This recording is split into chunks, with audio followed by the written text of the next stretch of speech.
আমি আজকে আপনাদের কুচু চিংড়ি চপ করে দেখাবো। তার জন্য দেখুন কুচু চিংড়িটাকে আমি ভালো করে পেস্ট করে নিয়েছি। এখানে আমি আলু সেদ্ধ করে রেখেছি, একটা মাঝারি সাইজ, আর দেবো কাঁচা লঙ্কা কুচি, আদা রসুন পেস্ট, হলুদের গুঁড়ো, শুকনো লঙ্কা গুঁড়ো, ধনেপাতা কুচি, আর দেবো নুন। প্রথমে এবার আমি আলুটা ম্যাশ করে নিয়েছি।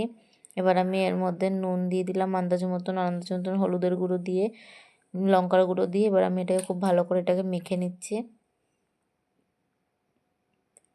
এবার আমি এর মধ্যে একে একে আদা রসুনের পেস্ট দিয়েও মেখে নিয়েছি। এবার আমি একটা কড়াই বসিয়ে দিয়েছি, কড়াইটা আমার গরম হয়ে গেলে আমি আন্দাজ মতো সাদা তেল দিয়ে আমি এবার এর মধ্যে প্রথমে পেঁয়াজ কুচিটা দিয়ে দিচ্ছি। পেঁয়াজ কুচিটা দিয়ে একটু ভালো করে ভেজে এবার আমি এর মধ্যে এইটা দিয়ে দেবো, কুচু চিংড়ি যেটা আমি মেখে রেখেছি সেটা দিয়ে দিলাম, পুরটা দিয়ে এবার এটাকে আমি খুব ভালোভাবে ভাজা ভাজা করবো। তার আগে আমি এখানের মধ্যে আমি একটুখানি কাঁচা লঙ্কা কুচি দিয়ে দিয়েছি। আমি এটার মধ্যে পুরো জল শুকিয়ে নেবো, দেখুন পুরটার মধ্যে থেকে। এবার আমি এর মধ্যে ধনেপাতা কুচি দিয়ে দিলাম, দিয়ে এবার আমি এটা খুব ভালো করে ভাজা ভাজা করে নিই, পুরো জলটাকে শুকিয়ে নিই, তারপর আমি আপনাদের দেখাচ্ছি। দেখুন গাইজ আমি এবার এটা নামিয়ে নিয়েছি, নামিয়ে একটা থালার মধ্যে আমি এটাকে মেলে দিয়েছি ভালোভাবে, যাতে আমার এটা জলটা শুকিয়ে যায়। এবার আমি একটা বাটিতে ব্যাটারের জন্য প্রথমে আমি 3-4 চামচ বেসন নিয়ে নিলাম, আমি 2 চামচ মতন ময়দা দিয়েছি, আর আমি এবার আমার আন্দাজ মতন বেকিং সোডা দিয়ে দিয়েছি,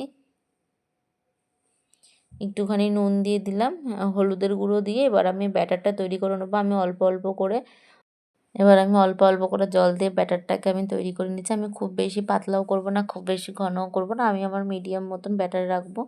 এবার আমি কড়াইতে তেল দিয়ে দিচ্ছি। এদিকে দেখুন আমি ব্যাটারটাকে খুব ভালোভাবে ফাটিয়ে নিচ্ছি, যত ভালোভাবে ফাটাবেন তত ভালোভাবে ফুলবে আর মুচমুচে হবে। এবার আমি এই পুরটাকে আমি আমার হাতের সাইজে গোল গোল করে নিয়ে এবার আমি একটা প্লাস্টিকের মধ্যে এরকমভাবে ফোল্ড করে আমি আমার আন্দাজ মতন একটা শেপ দিয়ে দেখুন আমি চপের মতন একটা গোল শেপ দিয়ে নিয়েছি, দিয়ে এবার আমি এটাকে ব্যাটারে ভালোভাবে চুবিয়ে আমি আবার এটাকে গরম তেলে ছেড়ে দেবো। দেখুন এবার আমি এটাকে গরম তেলে ছেড়ে দিলাম।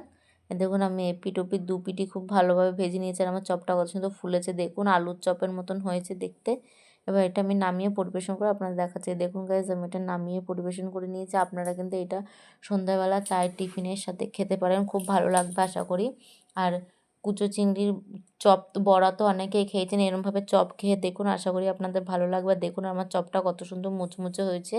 এবার আমি এটা আপনাদেরকে আমার ভিডিওটা যদি ভালো লেগে থাকে অবশ্যই like comment share and subscribe করে দেবেন। রেসিপিটা কেমন হয়েছে অবশ্যই কমেন্ট করে জানাবেন। একবার খেয়ে দেখুন, আশা করি আপনাদের ভালো লাগবে।